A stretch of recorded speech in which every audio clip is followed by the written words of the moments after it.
আম্মা আসসালামু আলাইকুম। তোমার কি কোনো আক্কেল বুদ্ধির কিচ্ছু নাই?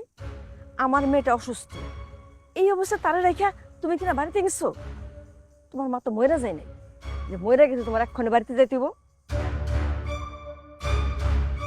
শোনো, আমি যা বলি তুমি তাই করো। তুমি এক্ষণে ঢাকায় আসবা আমার মেয়ের কাছে, তোমার মার কাছে তোমার থাকতে হইব না। যা বলতেছি তুমি তাই শোনো। জি জি, খোঁজ খবর নিতেছে মারিয়া আম্মা।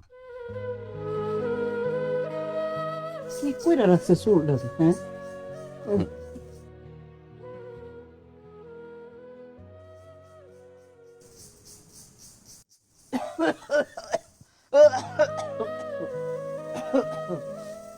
তোমার কাশি এখনো ভালো হয় না?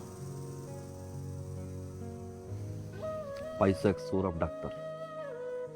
এই কোন ডাক্তার?